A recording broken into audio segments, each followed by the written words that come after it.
El título del mensaje es: las promesas de gracia y misericordia son para el creyente.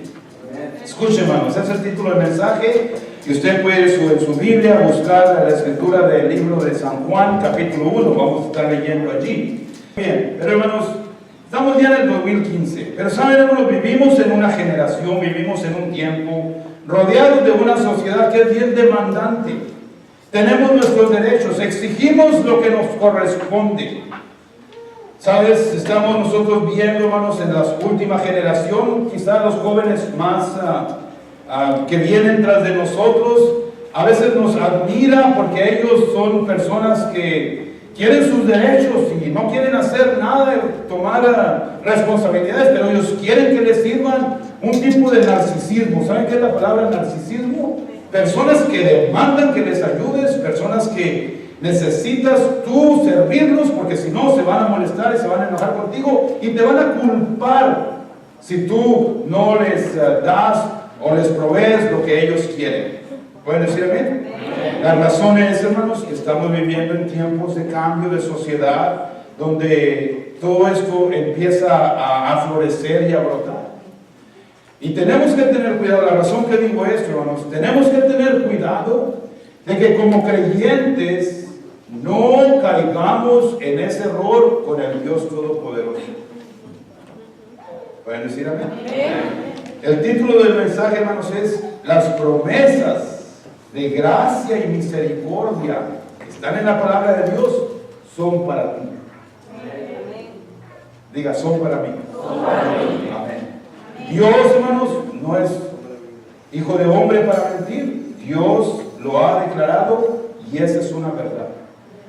Pero yo quiero, hermanos, mostrarles por las Escrituras que sabiendo que estas promesas de gracia y misericordia son para nosotros, tenemos que aprender cómo recibirlas. Y no ser de ese tipo de personas que te mandamos: Dios, te trueno los dedos y tú tienes que venir a bendecirme porque las promesas son para mí. Con una actitud, hermanos, que hasta a lo humano huele feo, cuanto más delante de Dios. Voy a leer de la pantalla porque esas letras están más grandes, aunque tengo mi Biblia aquí. Hubo un hombre enviado de Dios, el cual se llamaba Juan. Todos reconocemos, sabemos eso. Juan el Bautista vino a preparar el camino de Jesús. Este vino por testimonio para que diese testimonio de la luz, a fin de que todos creyesen por él. No era él la luz, hablando de Juan, sino para que diese testimonio de la luz, hablando de Jesús.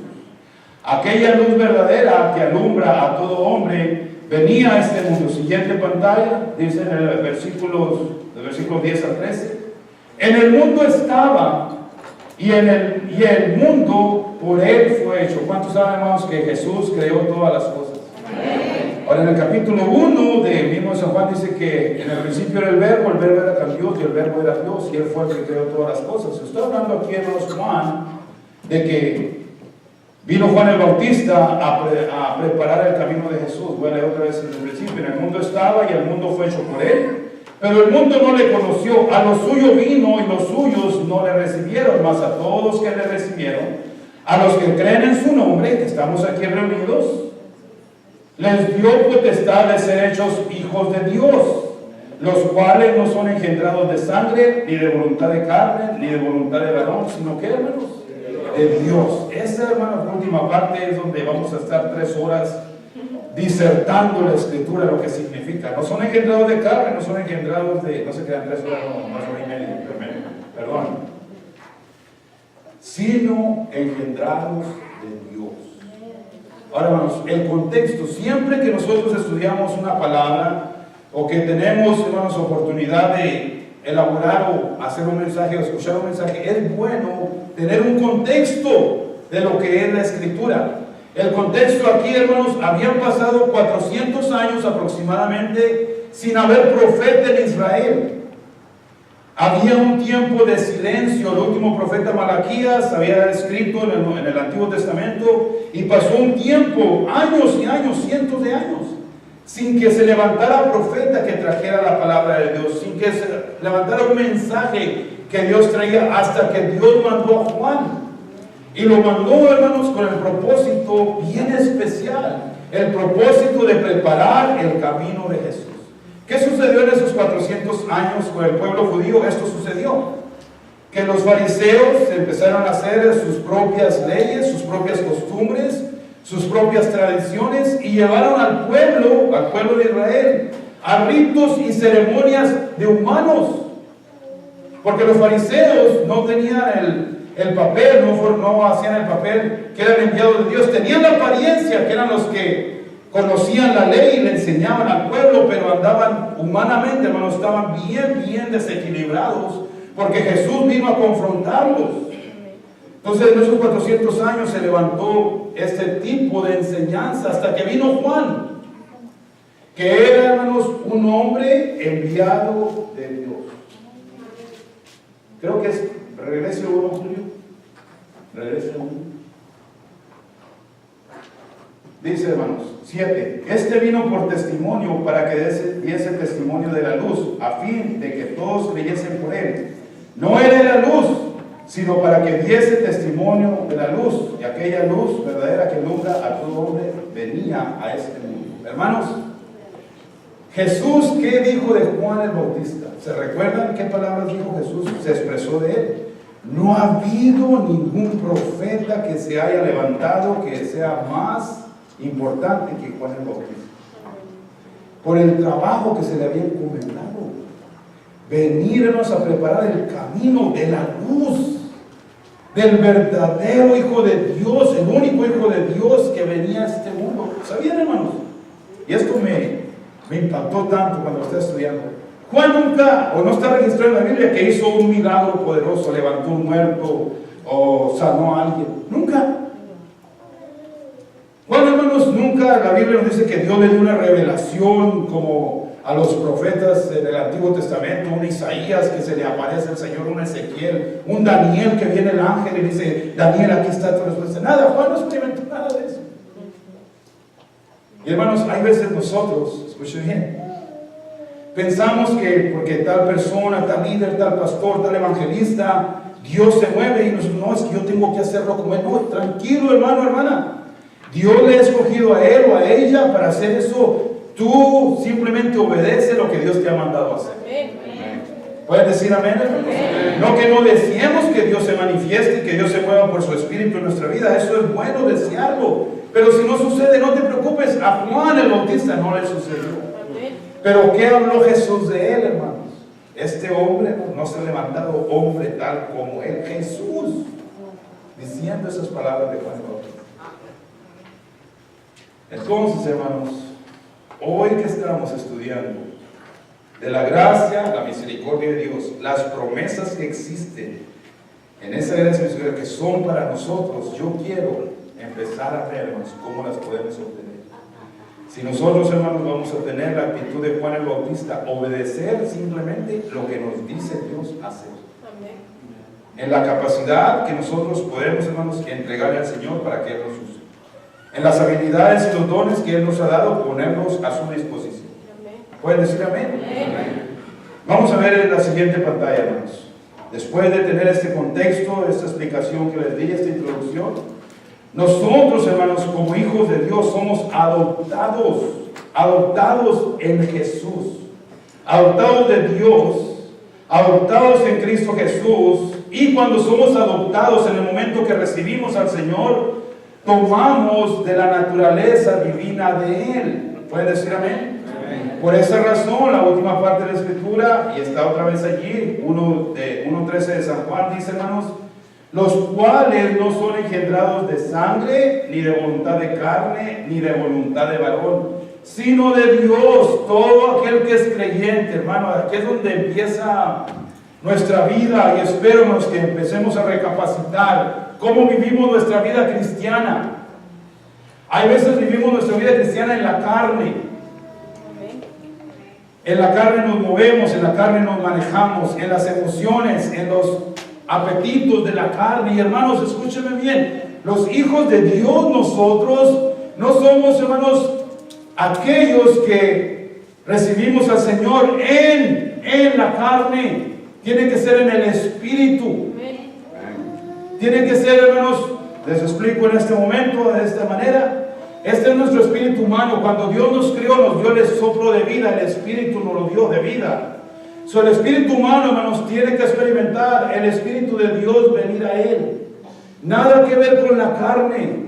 Somos engendrados, hermanos, no de voluntad de carne, no de voluntad de varón, sino de Dios. Los hijos de Dios, hermanos, somos hijos espirituales. Por lo tanto, debemos de andar como hijos espirituales para, ¿qué dice el título del mensaje? Las promesas de gracia y misericordia son para el creyente. ¿Quién es el creyente que está subrayado ahí, hermanos? Los que somos hijos de Dios, en el Espíritu. ¿Estoy perdiendo o vamos bien? ¿Vamos bien? Hermanos, si Dios quisiera hacernos sus hijos en la carne, no hubiera habido necesidad de que Jesús muriera en la cruz del Calvario. Él murió para que nosotros, escuchen, hermanos, al creer por fe, creemos en su resurrección, nos hizo a nosotros hijos de Dios. A lo suyo vino, los suyos no le recibieron, pero a todos los que le recibieron, nosotros nos hizo hijos de Dios. ¿Cómo le recibimos? En el Espíritu.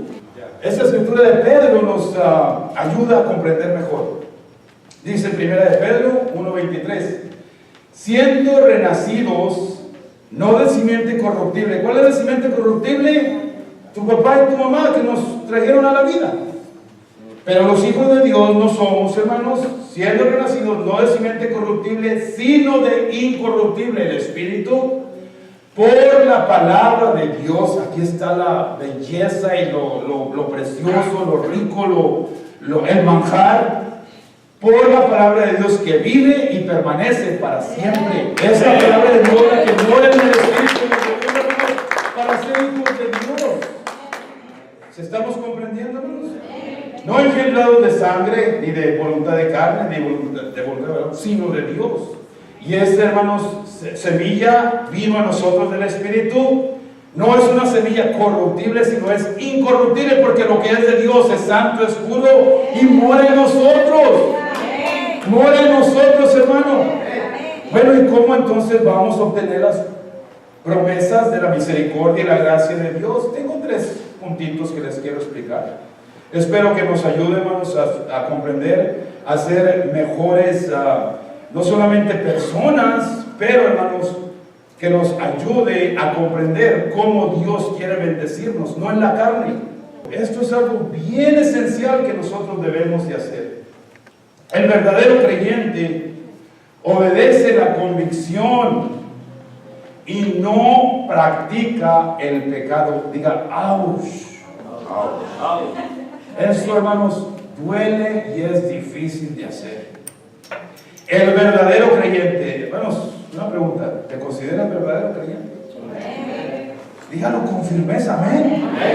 Porque usted es un hijo de Dios, porque ha abierto su corazón, su espíritu a Él. El verdadero creyente, tú y yo, obedece la convicción y no practica el pecado. Oh, hermanos, cuando yo estudiaba eso, digo, Señor, me voy a meter en problemas porque voy a hablar esto a los hermanos, pero tú me estás diciendo que lo haga, me lo estás diciendo a mí para compartirlo con ellos. ¿Qué nos dice 1 de Juan, capítulo 3, 7, 9, hermanos? Hijitos, qué lindo nos habla Dios. Hijitos, nadie os engañe. El que hace justicia, ¿qué, hermanos? Es justo. El que practica, esa palabra es tan esencial, el que practica el pecado es del diablo. Ay, Dios mío, qué feo, el Señor te reprenda, diablo, chamuco feo. No, hermanos, el que hace pecado, que lo practica, es del diablo. ¿Le estaba hablando a los que no eran cristianos, Juan? No, le estaba hablando a la iglesia. Se me quedaron serios. Hijitos, nadie nos engañe. No tanto que te engañe alguien más, tú mismo no te engañes. Alfredo, no te engañes. Si haces pecado, si practicas el pecado, se oye feo, hermanos.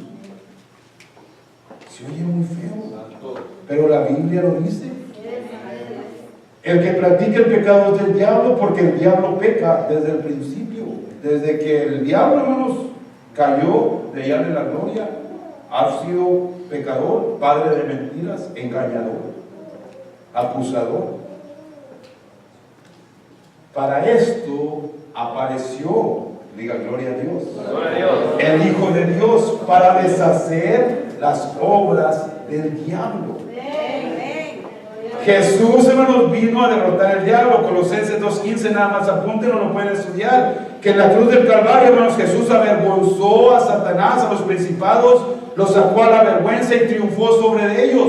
Para eso vino Jesús, hermanos. Juan lo predicó. Juan tenía esa hermosa tarea. Detrás de mí viene uno que les va a bautizar con Espíritu Santo y con fuego. He ahí el Cordero de Dios, el que quita el pecado del mundo. Para eso apareció el Hijo de Dios, para deshacer las obras del diablo en mi vida. ¿Puede decir eso, hermano? Diga, para eso apareció el Hijo de Dios, para deshacer las obras del diablo en mi vida. Porque si me descuido, sigue diciendo, yo hago las obras del diablo. Ya no lo dijeron muy convencidos, pero es la verdad. Si nos descuidamos, nos terminamos pecando, practicando el pecado. ¿Estamos bien? Creo que sí. Ese reloj está caminando muy rápido. Espérense la primera pantalla. Sigue diciendo en el 9, hermanos. Todo aquel que es nacido de Dios, ahí está la palabra, no practica. Levante la mano el que no peca. Todos pecamos, pero practicar el pecado es diferente. ¿Les puedo dar una explicación de eso? Practicar el pecado, hermano, es que tú no haces caso a la convicción. El Espíritu Santo te dice, no hagas eso, es incorrecto. No grites así, esa boca ya lávatela con la palabra de Dios. Amén. El verdadero creyente obedece la convicción. Ahí está el Espíritu hablando, no lo hagas, no hables ya así, tú eres una nueva persona. Que ese enojo no te tome, no te dejes dominar, ten control propio. ¿Están escuchando? El que practica el pecado es el diablo. Pero yo soy hijo de Dios, yo he vuelto a nacer, yo recibí a Jesús en mi corazón. Yo eso lo creo. La evidencia de que eso sucedió en tu vida es que cambias y no practicas el pecado. Versículo 9, todo aquel que es nacido de Dios no practica el pecado. Entonces, hermanos, ¿qué podemos hacer? Si ahorita hiciéramos una oración de arrepentimiento y nos vamos, hemos tenido buen día de iglesia. Pero vamos a seguir. Vamos a seguir. ¿Pueden decir amén? Todo aquel que es nacido de Dios no practica el pecado, porque la simiente de Dios permanece en él. La simiente de Dios permanece en él. La semilla de Dios permanece en él. ¿Cuál es la semilla de Dios? Su palabra, el Espíritu Santo en nosotros. Somos el templo del Espíritu Santo. Él radica, mora en nosotros. No hay que ensuciar el templo, hermanos. Jesús dijo, no es lo que entra en el hombre el que echa a perder al hombre, es lo que sale de él.